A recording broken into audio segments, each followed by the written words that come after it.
এই সংসারে এমন কখনোই হবে না যে আপনি কিছু একটা করলেন কিন্তু তার মূল্য আপনাকে দিতেই হলো না। যে কোনো কাজের জন্য, যে কোনো কর্মের জন্য আপনাকে মূল্য দিতেই হবে। প্রকৃতিও আমাদের এটাই শেখায়।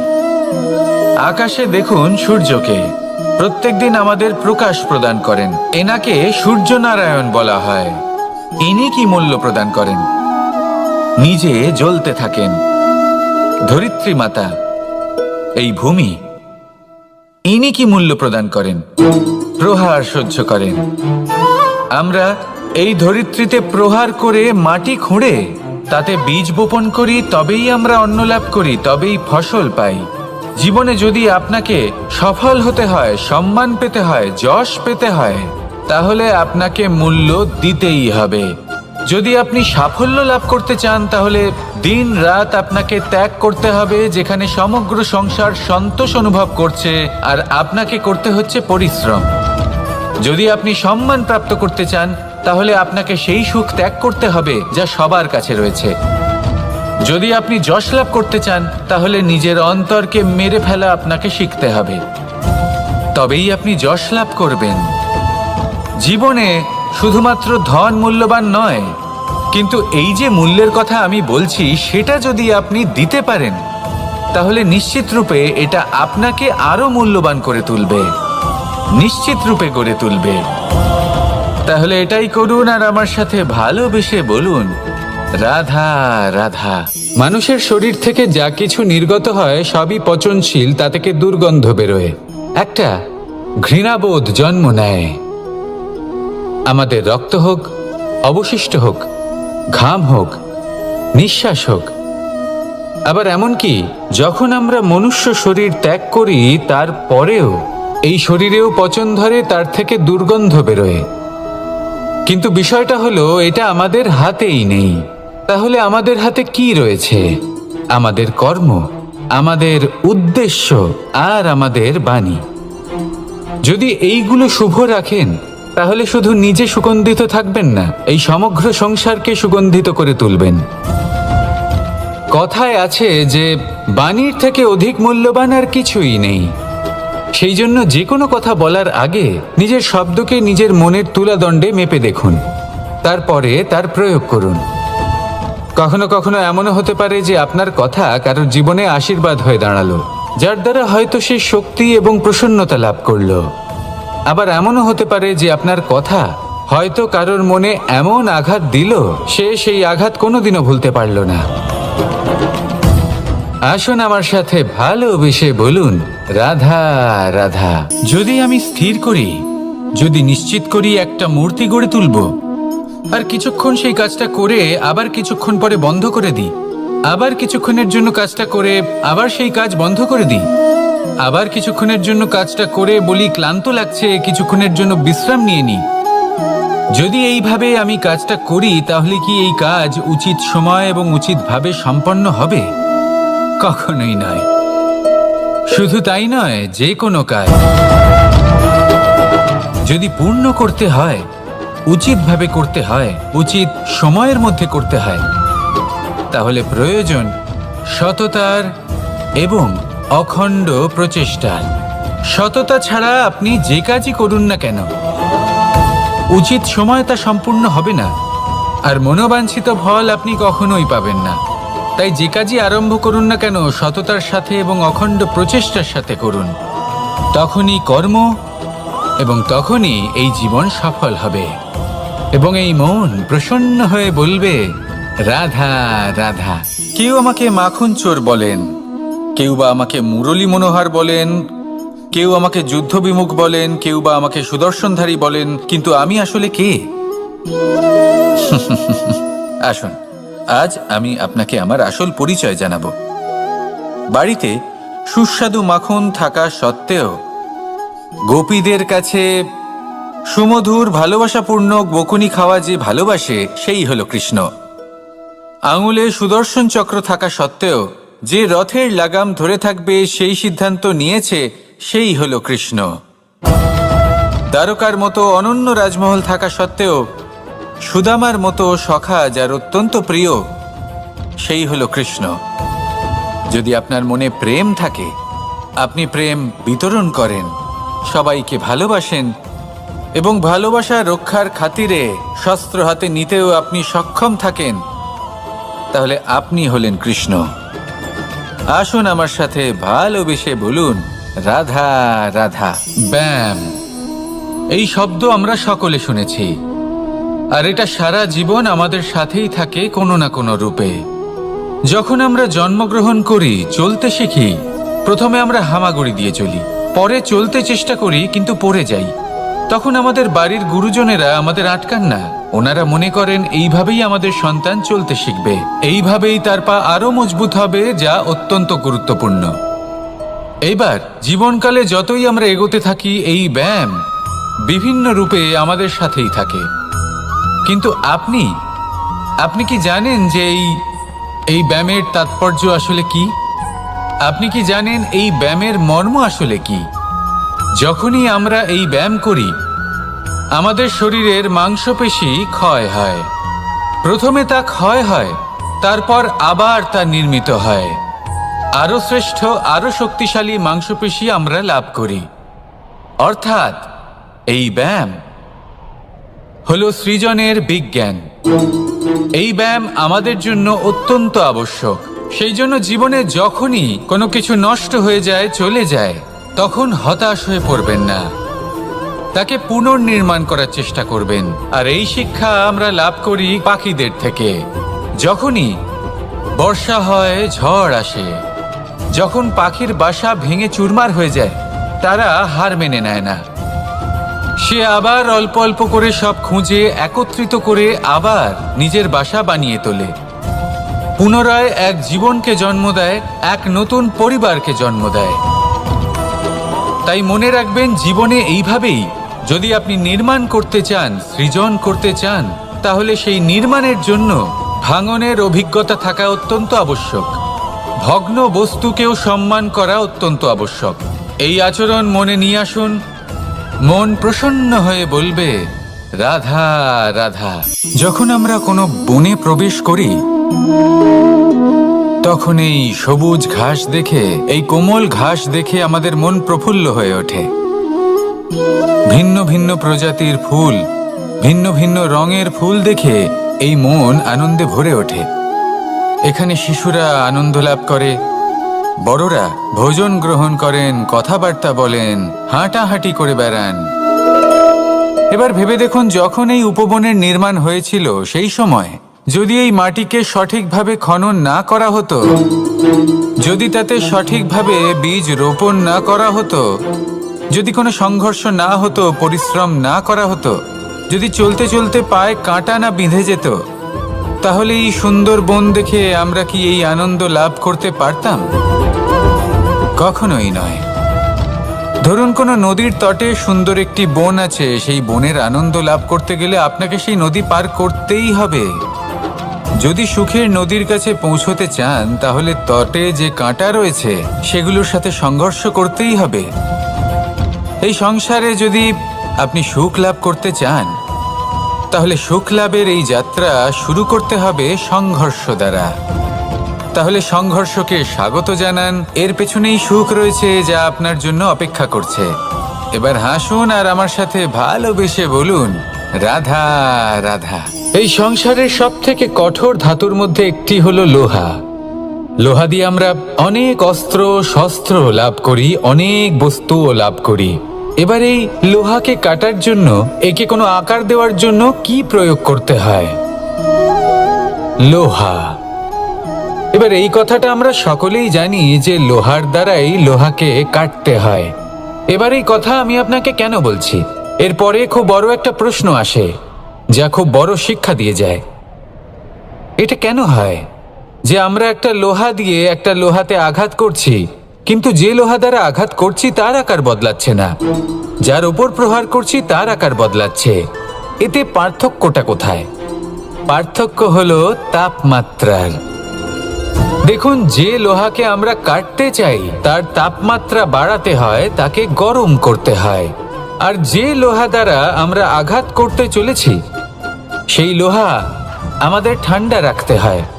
অর্থাৎ ঠান্ডা লোহা গরম লোহাকে কেটে দেয়। এবার এই শিক্ষা কি আমাদের জীবনে যথেষ্ট নয়? আমাদের জীবনে অনেক সমস্যা আসতে পারে, কিন্তু আমাদের এই বিষয়ে বিশেষ খেয়াল রাখতে হবে যে আমাদের মনকে আমরা যেন ঠান্ডা রাখি, এই মস্তিষ্ককে শান্ত রাখতে হবে। যদি আমরা ক্রোধ বা ঈর্ষার আগুনে জ্বলতে থাকি, বিদ্বেষের আগুনে জ্বলতে থাকি, তাহলে আমরাও সেই লোহার মতোই হয়ে যাব যার তাপমাত্রা অত্যন্ত বেশি।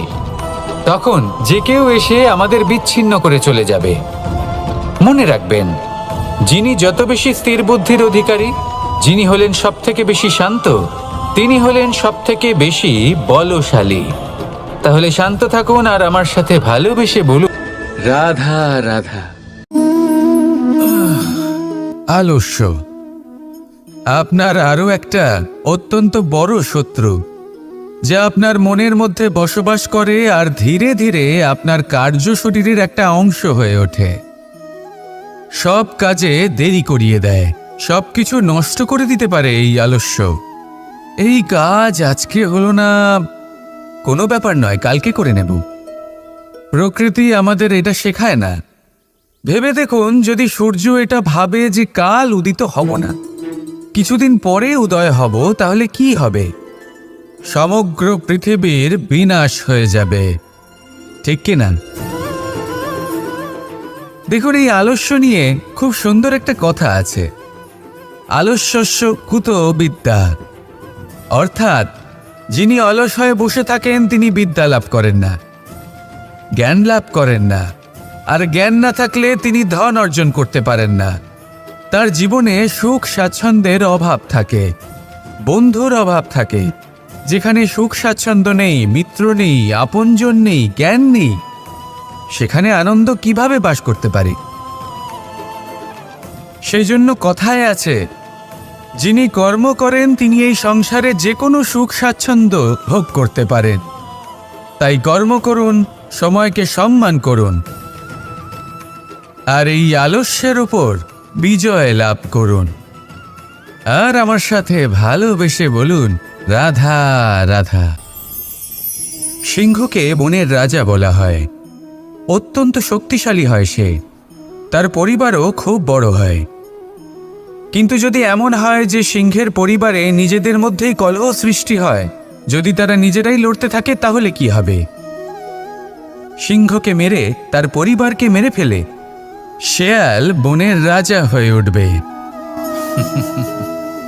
এবার এই কথা শুধুই সিংহের উপর প্রযোজ্য নয়, বরং প্রত্যেকটি ব্যক্তি, প্রত্যেক পরিবার, প্রত্যেক সম্প্রদায়, প্রত্যেক রাজ্যের উপর প্রযোজ্য হতে পারে। পরিবারে যদি মতভেদ বেড়ে যায়, তাহলে সেই পরিবার ভেঙে যেতে পারে। ইতিহাস এই বিষয়ের সাক্ষী। যদি সমাজের মানুষ নিজেদের মধ্যেই লড়তে থাকেন, তাহলে কেউ রাজা হতে পারেন না, বরং অন্য কেউ সেই কলহের সুযোগ নিয়ে নিজে রাজা হয়ে বসেন। একতার গুরুত্ব বুঝতে শিখুন। ঘুরে ফিরে বিষয়টা এসে দাঁড়াচ্ছে সেই ভালোবাসায়, কারণ ভালোবাসাই হলো সেই যা সকলকে একসাথে বেঁধে তাদের আনন্দে রাখতে পারে। প্রেমের থেকে বেশি শক্তিশালী আর কিছুই নেই। তাই এই প্রেমকে নিজের মনে জাগ্রত করুন, নিজের পরিবারে বর্ষণ করুন, সমাজে বর্ষণ করুন, রাজ্যে বর্ষণ করুন, আর এই ভালোবাসার সাথেই বলুন, রাধা রাধা। আপনি কখনো মাখনের হাঁড়ি ভেঙেছেন? কত আনন্দ পাওয়া যায়। এই মাখনের হাঁড়ি ভাঙলে পুরো মাখন আমাদের গায়ে এসে পড়ে আর মন উচ্ছ্বসিত হয়ে ওঠে। কিন্তু তার জন্য বালগোপালদের কত চেষ্টা করতে হয় সেটা কখনো ভেবে দেখেছেন? প্রথমে বড়ই পরিশ্রম করে একের উপর এক সাবধানে ওপরে চড়তে হয়, তারপরে ভারসাম্য বজায় রাখতে হয়, পড়ে গেলে হবে না। তারপর এই হাতের দ্বারা সেই মাখনের হাঁড়ি ভাঙতে হয়, তখন মাখন পড়ে। এবার এরকমই কিছু আমাদের জীবনে আমাদের সাথেও হয়। এবার আপনি বলবেন যে মাখনের হাঁড়ি ভাঙার এই প্রক্রিয়া, তার সাথে জীবনের কি সম্পর্ক থাকতে পারে? আসলে আমাদের মনের মাঝেও একটা হাঁড়ি রয়েছে, অহংকারের হাঁড়ি। আর এই অহংকারের হাঁড়ি যখন ভেঙে যায়, তখন প্রসন্ন হওয়ার আনন্দ চতুর্দিকে ছড়িয়ে পড়ে। এই মন, এই আত্মা, এই দুই প্রসন্ন হয়ে যায়। কিন্তু তার জন্য আপনাদেরকেও বালগোপালের মতো চেষ্টা করে যেতেই হবে, ভারসাম্য বজায় রাখতেই হবে। মনের মাঝে এবং এই বুদ্ধিতে, ভালো এবং মন্দের মধ্যে, লোভ এবং পরমার্থের মধ্যে। আর তারপর নিজে হাতে অহংকারের এই হাড়ি ভেঙে দিতে হয়। দেখুন, যদি ঈশ্বরের সঙ্গ লাভ করতে চান তাহলে অহংকারের এই হাড়ি ভাঙতেই হবে। আসুন আর আমার সাথে ভালোবেসে বলুন, রাধা রাধা। এগুলো হলো নিম পাতা। যদি এগুলো চেখে দেখেন তাহলে মুখ বিকৃত হবে। এগুলো কি তেঁতো খেতে, হে নারায়ণ! এর থেকে বেশি তিক্ত সংসারে আর কিছুই হতে পারে না। হয়তো আপনি এগুলো ফেলেও দেবেন। কিন্তু যদি এই স্বাদের ঊর্ধ্বে উঠে এই নিমের বিষয়ে আপনারা জানতে চেষ্টা করেন তাহলে আপনি জানতে পারবেন যে এই নিম কতটা বেশি গুরুত্বপূর্ণ, কত গুরুত্বপূর্ণ ওষুধ, আর আমাদের শরীরের জন্য কতটা বেশি লাভজনক।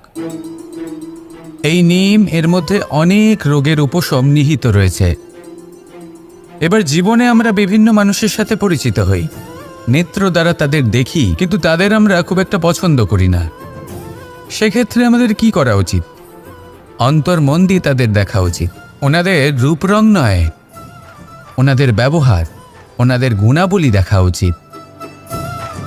কারণ হতে পারে ঠিক যেমন নিম পাতা বাস্তবে খুব তেতো কিন্তু আমাদের শরীরের পক্ষে লাভজনক, সেইভাবেই এইসব মানুষ যাদের দেখলে আমাদের ভালো লাগে না, যাদের রূপ রং আমাদের পছন্দ হয় না, হয়তো সেই মানুষগুলোই আমাদের জীবনকে পূর্ণরূপে পাল্টে দিতে পারেন। হতে পারে তাদের মধ্যে এমন ক্ষমতা রয়েছে, আমাদের সুখ, শান্তি, প্রেরণা প্রদান করতে পারেন, আমাদের দুঃখ হরণ করতে পারেন, আমাদের পথ দেখাতে পারে। সেই জন্য যখনই কোনো ব্যক্তিকে দেখবেন, চর্মচক্ষু নয় অন্তর্মন দিয়ে দেখবেন, রূপ রং নয় গুণাবলী দেখবেন, মানুষকে আরো ভালোভাবে বুঝতে পারবেন। আর এই মন প্রসন্ন হয়ে বলবে, রাধা রাধা।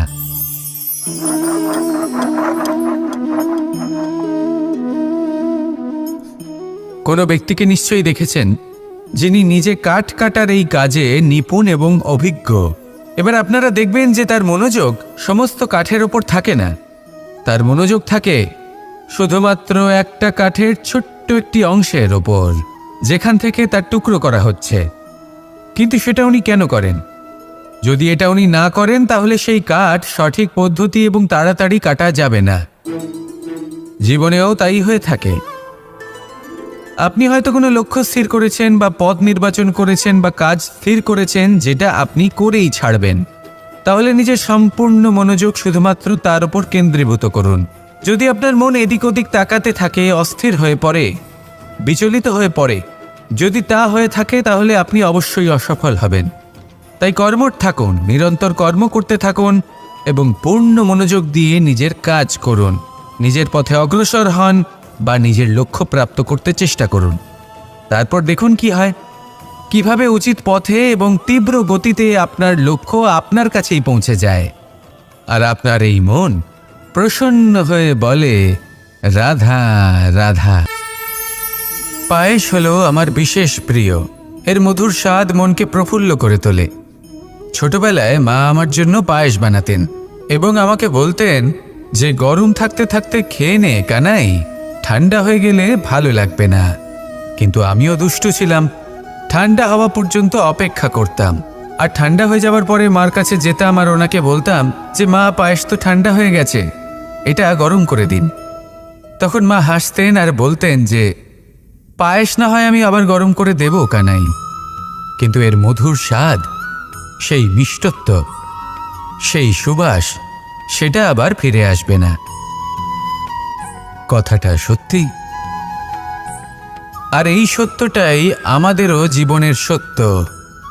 আমাদের জীবনের মধুর সম্পর্কগুলি, এতে যখন কটুভাব প্রবেশ করে তখন সেই মিষ্টত্ব ফিরিয়ে আনা প্রায় অসম্ভব ব্যাপার হয়ে যায়। আপনি চেষ্টা করে সেই সম্পর্ক ঠিক করতেই পারবেন, তার জন্য অগাধ পরিশ্রম করতে হবে, কিন্তু আবার সেই মিষ্টত্ব কখনো ফিরে আসবে না। সেই জন্য আপনার জীবনের যে মধুর সম্পর্ক আছে, যতটা সম্ভব চেষ্টা করুন তাতে মিষ্টত্ব বজায় রাখতে। কটুভাব আসতে দেবেন না। আসুন আর আমার সাথে মধুর স্বরে বলুন, রাধা রাধা। এই সংসারে সব থেকে ভয়ানক এবং গভীর অন্ধকার কোনটা? সেটা যখন মেঘ সূর্যকে ঢেকে দেয় এবং সংসার অন্ধকারাচ্ছন্ন হয়ে ওঠে, নাকি তখন যখন সূর্যাস্তের সময় ঘনিয়ে আসে, সূর্য ঢলে যায় এবং এই সংসারে অন্ধকার ছেয়ে যায়, নাকি সেই অমাবস্যার রাত্রি যখন চতুর্দিকে ঘন অন্ধকার থাকে এবং চন্দ্রমার প্রকাশ কোথাও থাকে না? না, এই সংসারে সব থেকে বেশি ভয়ানক অন্ধকার হলো মানসিকতার অন্ধকার। মানসিকতা খুব গভীর একটা বিষয়। এই মানসিকতাই সত্যের রূপ ধারণ করে এবং আমাদের এই মানসিকতা এবং বিবেকে একটা সূর্য থাকে। যদি আমরা এটা জীবন থেকে বের করে ফেলি, তাহলে নিরাশা, হতাশা, অসফলতা এর এমন এক ঘন অন্ধকারে আমরা পিষে যাব যে তার থেকে বাইরে বের হওয়া প্রায় অসম্ভব ব্যাপার হয়ে দাঁড়াবে। বড়ই কঠিন হয় সেই সময়। সেই জন্য ইতিবাচক মনোভাব থাকা খুব প্রয়োজনীয়। এটা ভাববেন না যে এটা আমার সাথে কেন হলো, এই সমস্যা কেন এলো, ওই ব্যক্তি আমার সাথে এটা কেন করলেন। এটা ভাবুন যে আমি জীবনে যে পরিস্থিতিতে দাঁড়িয়ে আছি তার থেকে আমি ঠিক কিভাবে বাইরে বেরোতে পারবো। যতই ঘন অন্ধকার থাকুক না কেন, খুব ছোট একটা প্রদীপের প্রকাশ আমাদের পথপ্রদর্শক হয়ে দাঁড়াতে পারে। আর আমাদের জীবনে এই ছোট্ট একটা প্রকাশ হলো আশা। এই আশার একটি কিরণ আমাদের অত্যন্ত গাঢ় অন্ধকারেও পথ দেখাতে পারে। তাই এই আশাকে সবসময় মনে প্রজ্বলিত করে রাখুন। গাঢ় থেকে গাঢ় অন্ধকারের সাথে, কঠিন থেকে কঠিনতর সমস্যার সাথে লড়াই করুন, সামনে এগিয়ে চলুন, আর আমার সাথে ভালোবেসে বলুন, রাধা রাধা। মানুষ যখন জন্ম নেয় তখন তার সাথে তার জিহ্বাও জন্ম নেয়। কিছু বছর পরে তার দাঁতও ওঠে, আর বৃদ্ধ অবস্থায় এই দাঁত তার সঙ্গ ছেড়ে চলে যায়। কিন্তু জিহ্বা তখনও সঙ্গ দেয়, কারণ দাঁত কঠোর হয় কিন্তু জিহ্বা কোমল হয়। ঠিক সেরকমই আপনি আপনার অস্তিত্ব বেশি সময় অবধি অক্ষুণ্ণ রাখতে চাইলে আপনাকে জিহ্বার মতো কোমল আর নমনীয় হতে হবে, যাতে যেমনই পরিস্থিতি আপনার সম্মুখে আসুক, চড়াই আসুক বা উতরাই, দুঃখ আসুক অথবা সুখ, ক্ষতি হোক বা লাভই হোক, আপনার অস্তিত্ব যেন না ক্ষুণ্ণ হয়। কঠোর হওয়ার ফলে আপনার ভেঙে পড়ার সম্ভাবনা অনেক বেড়ে যায়। সমস্যা যেমনই হোক, দুঃখ আসুক অথবা সুখ, কোমলতার সাথে, সাহসের সাথে তার সম্মুখীন হন। রাধা রাধা। মন্থন। আমরা সবাই এটাই জানি যে অমৃত পাওয়ার জন্য সমুদ্র মন্থন করা হয়েছিল, কিন্তু এর পিছনে যে মহান উদ্দেশ্য ছিল তা বেশিরভাগ লোকই বোঝে না। আজ সেই মহান উদ্দেশ্য আমি আপনাদের বুঝিয়ে বলছি। আমাদের জীবনে এই অমৃত লাভ করার জন্য পথপ্রদর্শক হয় মন্থন। তারপরে আমরা করি প্রতিজ্ঞা, তারপর নিই প্রস্তুতি, যেটা দেবতারা আর অসুরেরা একসাথে করেছিলেন। তারপর আমরা করি চেষ্টা। বাসুকীর মুখ থেকে বিশ্বশ্বাস নির্গত হওয়া এটা প্রারম্ভিক বাধা হয়ে দাঁড়িয়েছিল, তবুও আমাদের লক্ষ্য দৃঢ় ছিল। যদিও সমুদ্র মন্থন থেকে হলাহল উঠে এলো, আমরা ভয় পাইনি, আমরা সেটার মোকাবিলা করলাম। ঠিক সেই পথেই যখন আমরা অনেক অমূল্য রত্ন পেলাম, নক্ষত্র পেলাম, সেটার প্রতি আকর্ষিত না হয়ে অমৃত লাভ করার পরেই আমরা শান্ত হলাম। এইভাবে যদি আপনি নিজের জীবনে প্রতিজ্ঞা, প্রস্তুতি, চেষ্টা, দৃঢ় নিশ্চয়, অটল থাকা আর আকর্ষণ থেকে বিরত থাকেন, যদি এইসব গুণ আপনার ভেতরে একত্রিত করে নেন, তাহলে আপনিও আপনার জীবনের অমৃত অবশ্যই লাভ করবেন। রাধা রাধা। মানুষের কোন বিষয়ে অহংকার থাকে? সময়, ক্ষমতা, শরীর আর সম্পত্তি। আর এই চারটি সর্বদা সঙ্গে থাকে না।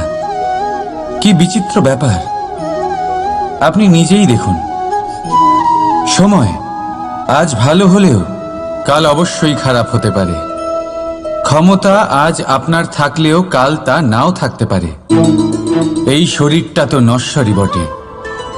যত আপনি বার্ধক্যের দিকে অগ্রসর হবেন, দুর্বল হতে থাকবেন, সৌন্দর্য ক্ষীণ হতে থাকবে, আর সম্পত্তি আজ আপনার, কাল অন্য কারোর হয়ে যাবে।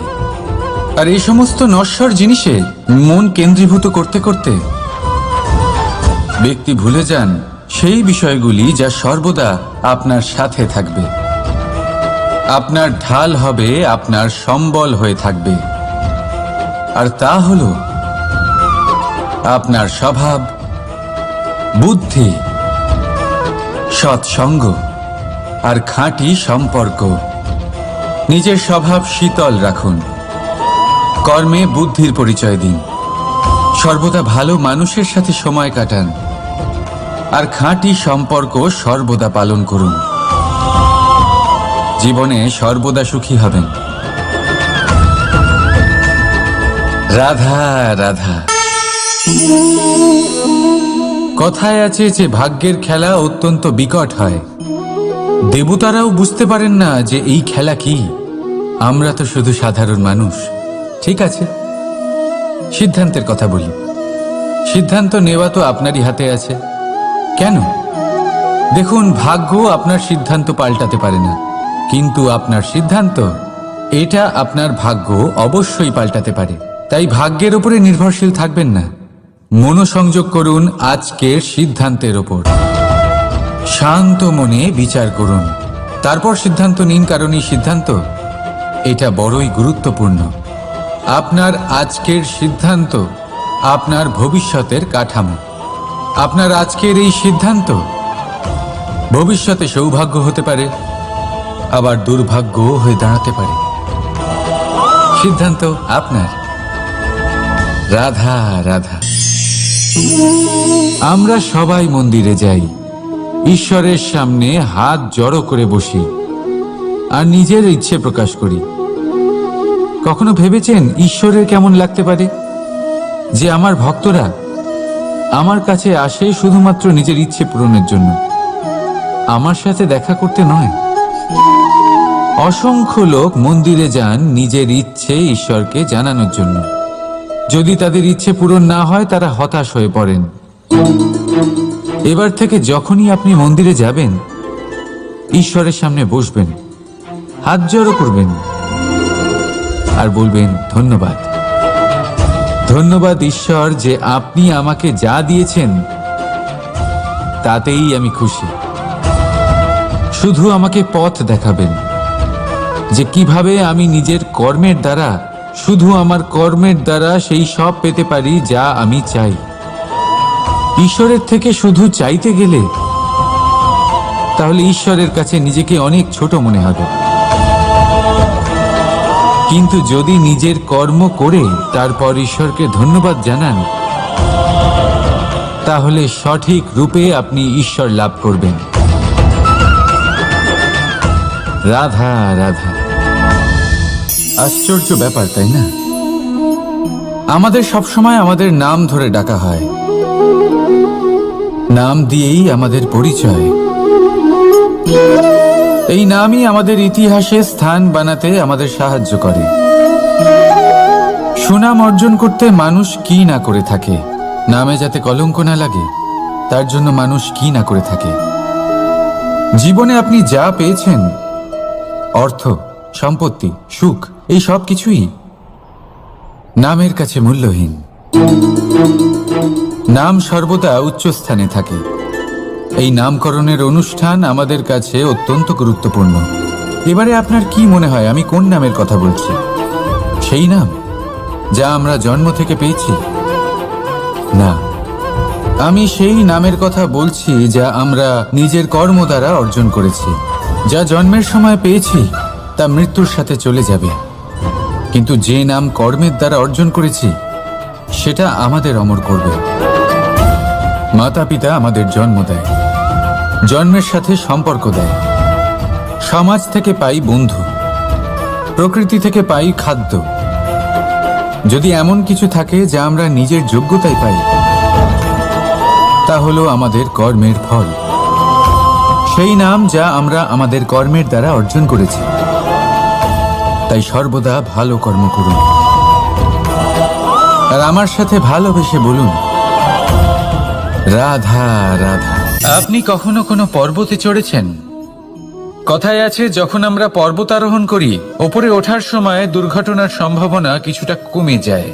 সেখানেই যখন পর্বত থেকে নিচে নামি, তখন দুর্ঘটনার সম্ভাবনা অত্যন্ত বৃদ্ধি পায়। অর্থাৎ নামার সময় আমাদের আরো ভারসাম্য বজায় রাখতে হয়, আরো সাবধানে থাকতে হয়, অর্থাৎ বিবেককে জাগিয়ে রাখতে হয়। এবার জীবনেও সাফল্যের পর্বত আরোহণের সাথে এটাই হয়। যখন আমরা সাফল্যের পর্বত আরোহণ করতে থাকি, তখন এমনি আমাদের লক্ষ্য আমাদের গন্তব্যের দিকে থাকে। আমরা নিরন্তর পরিশ্রম করি, চেষ্টা করতে থাকি, আমাদের মধ্যে সেই উৎসাহ থাকে, সেই সাহস থাকে। কিন্তু একটা কথা সত্যি, সমস্ত আরোহণের পরে অবরোহণ থাকে। আর এই অবরোহণই থাকে যেখানে বেশিরভাগ মানুষ নিজের ভারসাম্য বজায় রাখতে পারেন না, আর সেখানেই ভেঙে পড়েন। তাই জীবনে যদি সাফল্যের শিখরে পৌঁছতে চান, তাহলে আপনাকে নিরন্তর প্রয়াস করতে হবে, সংঘর্ষ করতে হবে, পরিশ্রম করতে হবে, আর নিজের লক্ষ্যের দিকে একাগ্রতা কেন্দ্রীভূত করতে হবে। তাহলে আপনি নিজের লক্ষ্য অবশ্যই পাবেন। কিন্তু যখন অবরোহণের সময় আসবে, যা নিশ্চিত রূপে আসবেই, তখন আপনাকে সংঘর্ষ করতেই হবে, ধৈর্য ধরতেই হবে, সাবধানে থাকতেই হবে, ভারসাম্য বজায় রাখতেই হবে। এটা হলো অত্যন্ত আবশ্যক, কারণ পরবর্তী সাফল্যের শিখরে আপনাকে পৌঁছতেই হবে, আর তার জন্য আপনাকে সুরক্ষিতভাবে অবরোহণ করতেই হবে। ঠিক কিনা? আসুন আর আমার সাথে ভালোবেসে বলুন, রাধা রাধা। প্রসন্নতা এমন এক অনুভূতি যা আমরা সকলে পেতে চাই। এবার এটা ভেবে দেখুন যে আমরা আমাদের প্রসন্নতার জন্য অন্য কাউকে দায়ী কেন করি। আজও এরকম কিছু করেছে, ওর জন্য আমি দুঃখী হয়ে আছি। আজও এমন কিছু করলো যার ফলে আমার মন প্রসন্ন হয়ে উঠল। না, আপনাকে স্পষ্ট করে একটা কথা বলে দিই, আপনার প্রসন্নতা না শুধু আপনার নির্বাচন, না শুধু আপনার হাতে রয়েছে, বরং আপনি নিজের প্রসন্নতাকে নিজেই আকৃষ্ট করেন। এই ফুলগুলিকে দেখুন, এই ফুল এর সুগন্ধ ছড়ায়, আর এই ফুল নিজের দিকে কীট পতঙ্গদের আকৃষ্ট করে। এবার দেখুন, কীট পতঙ্গ কাদের আকৃষ্ট করে? গিরগিটি বা ব্যাঙ, এরকম কিছু প্রাণীদের। এবার এই যে ফুল, কীট পতঙ্গের জন্য এই যে ফুল, তার বিকাশ হয়, এ আরো প্রস্ফুটিত হয়, ওর বংশ আরো বৃদ্ধি পায়। তাই এর তাৎপর্য হলো সহজ, ফুল উচিত ব্যক্তিকে নিজের দিকে আকৃষ্ট করে। এবার কীট পতঙ্গের কথা বললে তারা কাদের আকৃষ্ট করে? তাদেরই, যারা তাদেরই শিকার করবে, খাদ্যরূপে গ্রহণ করবে। এবার কাকে আপনি নিজের দিকে আকৃষ্ট করতে চান, তার নির্বাচন আপনারই। আপনি কি প্রসন্নতাকে নিজের দিকে আকৃষ্ট করতে চান, নাকি অপ্রসন্নতাকে করতে চান, তার নির্বাচন আপনারই। আপনি জীবনে যা কিছু পাবেন, সুখ দুঃখ, আশা নিরাশা, প্রসন্নতা অপ্রসন্নতা, সবই হলো আপনারই নির্বাচনের পরিণাম। তাহলে সঠিক নির্বাচন করুন আর আমার সাথে ভালোবেসে বলুন, রাধা রাধা। ঘূর্ণিঝড়, যখন এই ঘূর্ণিঝড় আসে তখন প্রচন্ড বেগে হাওয়া বয়ে চলে। সেই সময় এমন কিছু বৃক্ষ আছে যা কঠিন হয়ে দৃঢ় হয়ে দাঁড়িয়ে থাকে। সেই গাছ যা 10 বছর ধরে বা সহস্র বছর ধরে দাঁড়িয়ে থাকে, তাদেরকে আপনি খুব সহজে নাড়াতে পারবেন না। কিন্তু ঘূর্ণিঝড়, এর প্রভাব এতটাই তীব্র হয়, এর হাওয়াতে এতটাই প্রবল শক্তি থাকে যে এই বৃক্ষগুলিকে উচ্ছেদ করে, সেই বৃক্ষ নষ্ট হয়ে যায়। এবার এমন কিছু বৃক্ষ থাকে যাদের কাণ্ড নমনীয় হয়, খুবই নরম হয়। সেই জন্য যখন জোরে বাতাস বয়, কোনো ঘূর্ণিঝড় আসে, তখন এই বৃক্ষগুলি ঝুঁকে যায়। আর যখন এই ঘূর্ণিঝড় চলে যায়, শান্ত হয়ে যায়, তখন ওরা আবার দাঁড়িয়ে পড়ে। এবার এটাকে আপনি কি বলবেন, কি বুঝবেন আপনি? সুযোগ সন্ধানী? না, বরং এটাই হলো প্রকৃত আদর্শ। যখন আপনার সামনে এমন কেউ থাকেন যিনি আপনার থেকে অনেক শক্তিশালী, তখন তাকে সম্মান করা আপনাকে শিখতেই হবে। তাই মনে রাখবেন, এই সংসারে যখনই দুই শক্তির একে অপরের সাথে সংঘর্ষ হয় শুধুই বিনাশ হয়, কিন্তু যখন শক্তির সাথে আসক্তি মিলিত হয় সেখানে সুরক্ষা থাকে, সেখানেই কিছু নির্মাণ হয়। তাই আসুন আর আমার সাথে ভালোবেসে বলুন, রাধা রাধা। ভয়, আমরা ভয়ের বিষয়ে অনেক কথা বলি, ভয়ের থেকে সবসময় দূরে পালাই। কখনো ভেবে দেখেছেন আমরা এই ভয়ের সদ্ব্যবহারও কি করতে পারি না? নিশ্চিত রূপে করতেই পারি। এমন কোনো অক্ষর নেই যার দ্বারা কোনো মন্ত্র হয় না। তাই নিশ্চিত রূপে এই ভয়েরও সদ্ব্যবহার আমরা করতেই পারি। নির্ভর করছে আপনার দৃষ্টিভঙ্গির ওপর, আপনার প্রতিক্রিয়ার ওপর। ভয় যখন সামনে আসে দুটো পথ থাকে। প্রথমটা হলো ভয়ভীত হয়ে চুপচাপ পালিয়ে যাওয়া, আর দ্বিতীয় পথ সেই ভয়ের সম্মুখীন হওয়া। সেই ভয়ে ডুবে গিয়ে দেখুন এমন কি আছে যা আপনাকে পিছনে টেনে রাখছে। নিজের সাহসকে জাগিয়ে তুলুন, নিজেকে আরো শক্তিশালী বানিয়ে তুলুন, নিজেকে আরো শ্রেষ্ঠ বানিয়ে তুলুন, আর আপনার সামনে যা আছে সব প্রাপ্ত করে নিন। সেই ভয়, আপনি তার থেকে পালিয়ে যেতে চান নাকি তার সম্মুখীন হয়ে নিজেকে আরো শ্রেষ্ঠ বানাতে চান? সেই চয়ন আপনারই, প্রতিক্রিয়া আপনারই, দৃষ্টিভঙ্গি আপনারই। আসুন আর আমার সাথে ভালোবেসে বলুন, রাধা রাধা। কখনো কোনো বনে আপনি আগুন লাগতে দেখেছেন? এমন ভয়ানক আগুন লাগতে পারে সমস্ত বন জ্বালিয়ে দিতে পারে। সেখানে যে বনস্পতি পাওয়া যায়, সেখান থেকে যে ঔষধি পাওয়া যায়, সব কিছু নষ্ট হয়ে যায়। যে পশু পাখি পাওয়া যায় বেশিরভাগই নিজের প্রাণ হারিয়ে ফেলে, আর যারা বাকি থাকেন তারা নির্বাসিত হন। কিন্তু কখনো ভেবে দেখেছেন এই বনে আগুন লাগে কি করে? ছোট ছোট শুকনো পাতার কারণে, শুকনো ডালের কারণে, সেগুলো যেগুলো কখনো গাছের অংশ ছিল। সবসময় মনে রাখবেন, গাছ আমরা কুড়ুল দিয়ে কেটে থাকি, কিন্তু গাছ কখনো কুড়ুলের ডগা দিয়ে কাটা যায় না। বরং এই যে হাতলটা আছে, তাতে যে শক্তি লুকিয়ে রয়েছে, এই শক্তির দ্বারা গাছ কাটা হয়।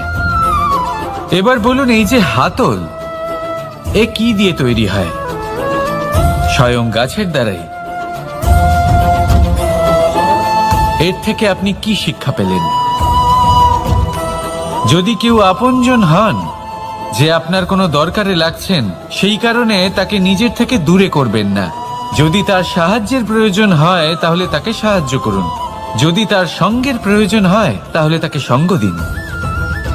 নিঃস্বার্থভাবে আপনজনদের বিকাশের পথে নিয়ে যান। নিজের স্বার্থ অনুসারে আপনজনদের নিজের জীবনে রাখবেন না। আসুন আর আমার সাথে ভালোবেসে বলুন, রাধা রাধা। জীবনে লক্ষ্য লাভ কি করে করতে হয়? কেউ বলবে বন্ধুদের সাহায্যে, কেউ বলবে প্রেমের সাহায্যে, কেউ বলবে নিরন্তর চেষ্টা করলে, কেউ বলবেন পরিশ্রম করলে, কেউ বলবেন ঈশ্বরের আশীর্বাদে, ইত্যাদি ইত্যাদি। আমি আপনাকে বুঝিয়ে বলি, এই যেমন ত্রিলোক আছে, অর্থাৎ 3 লোক আছে, যাকে সঞ্চালন করে ত্রিদেব বা 3 জন দেবতা। সেইভাবে নিজের লক্ষ্যে পৌঁছানোর জন্য 3টি ভাবের প্রয়োজন পড়ে। প্রথম ভাব হলো স্বপ্ন দেখা। আপনি যদি স্বপ্ন দেখতে শুরু না করেন তাহলে সেখানে পৌঁছতেই পারবেন না। তারপর আপনাকে দৃঢ় সংকল্প নিয়ে সেই পথ যেমনই হোক তাতে চলতে হবে। এ হলো দ্বিতীয় ভাব, দৃঢ় সংকল্প। আর তৃতীয় ভাব হলো সেই লক্ষ্যের যাত্রা পূর্ণ করার জন্য প্রতিবদ্ধ হওয়া। তাই যদি আপনি স্বপ্ন দেখতে পারেন, দৃঢ় সংকল্প দ্বারা পথ যতই কঠিন হোক না কেন তাতে চলতে পারেন, আর সেই লক্ষ্য লাভের যাত্রা পূর্ণ করার জন্য প্রতিবদ্ধ হতে পারেন, তাহলে আপনি নিশ্চিত রূপে আপনার লক্ষ্য লাভ করতে পারবেন। তাই আপনি এটাই করুন আর আমার সাথে ভালোবেসে বলুন, রাধা রাধা। মাতা পিতার মনে সবসময় এই বাসনা বাস করে যে ওনাদের সন্তানের যেন মঙ্গল হয়। নিজের সন্তানকে সেই সবকিছু দেবার সবসময় চেষ্টা করতে থাকেন যেগুলো তারা নিজেরা নিজেদের জীবনে কখনো পেতে পারেননি। এবং এই প্রক্রিয়ায় সব থেকে গুরুত্বপূর্ণ বিষয়টি ভুলে যান, নিজের সন্তানকে সেই জিনিস দেওয়া যেটা উনি সব থেকে আগে পেয়েছেন।